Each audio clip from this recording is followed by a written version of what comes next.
Assalamualaikum warahmatullahi wabarakatuh. Perkenalkan nama saya Revi Alvin Habibi dari jurusan Teknik Geodesi kelas CC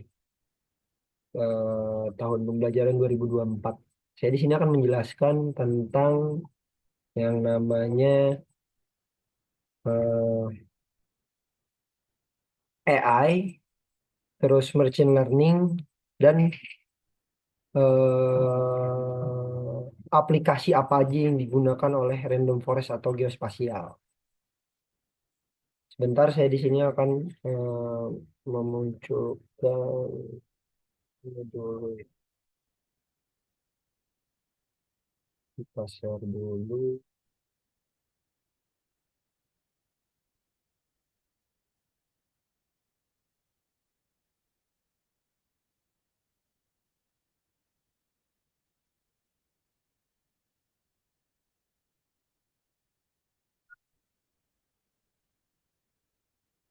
Jadi sini akan menjelaskan tentang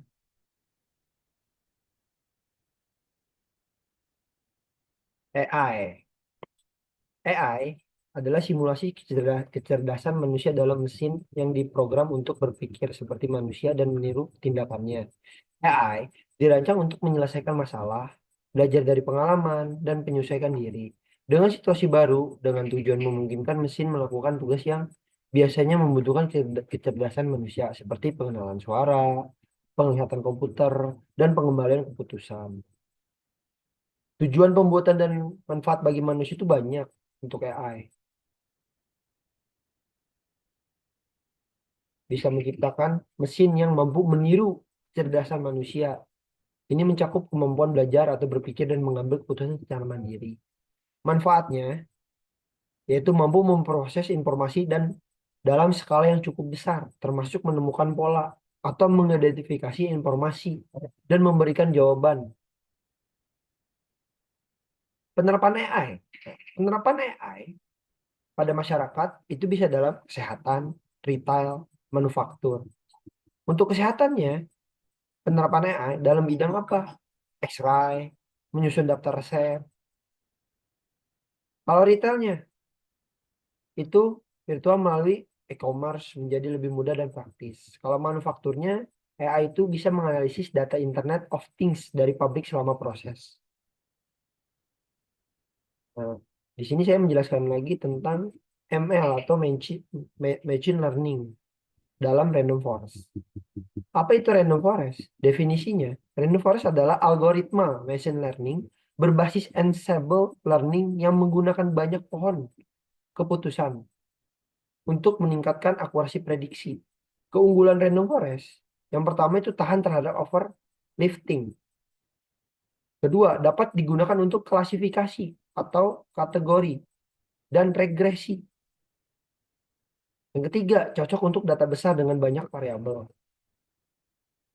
Bagaimana Random Forest bekerja? Random Forest bekerja itu, yang satu bagian database, dataset. Yang kedua, pohon keputusan. Yang ketiga, voting atau averaging. Ketiga, klasifikasi. Keempat, kelima, regresi. Contoh sederhananya, misalnya memprediksi jenis tanah berdasarkan data geospasial seperti curah hujan, ketinggian, dan suhu. Random Forest akan membuat banyak pohon keputusan dan memilih hasil yang sesuai. Nah, dari Random Forest itu, ada aplikasi Random Forest dalam geospasial. Apa itu data geospasial? Data yang memiliki informasi tentang lokasi atau koordinat di permukaan bumi. Contoh, peta penggunaan lahan, peta risiko banjir, peta jenis tanah. Yang kedua, langkah penggunaan Random Forest pada data geospasial. Yang pertama, input data. Itu jelas input data. Yang kedua, pengolahannya. Dari pengolahan itu, baru kita mendapatkan klasifikasi. Dari klasifikasi, baru kita mendapatkan hasil. Dari hasil itu, kita bisa membuat studi kasus dari hasil pengolahan data tersebut dari Random Forest. Studi kasusnya itu tujuannya buat apa? buat mengidentifikasi daerah rawan daerah-daerah rawan banjir itu untuk digunakan dalam peta risiko banjir.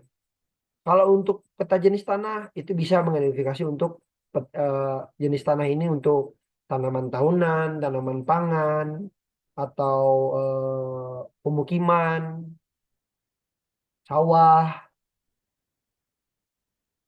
Terus studi kasus juga bisa bisa buat yang satu tujuan, yang kedua data. Datanya apa studi kasusnya? Peta elevasi, terus curah hujan, dan penggunaan lahannya.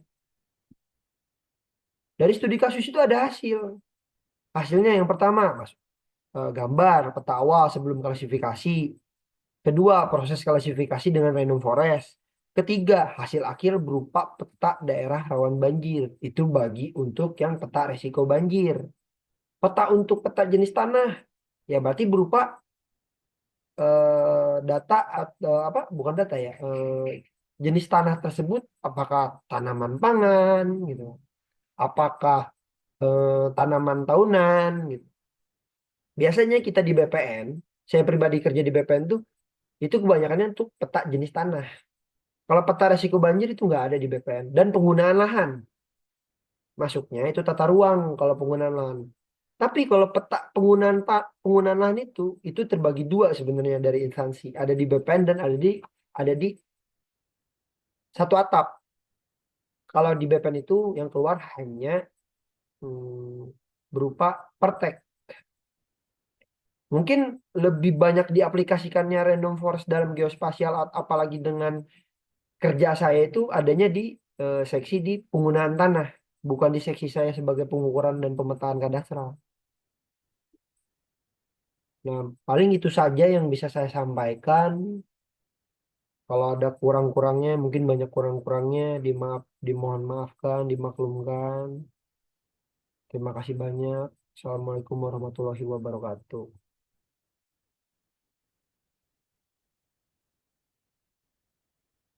Hehehe.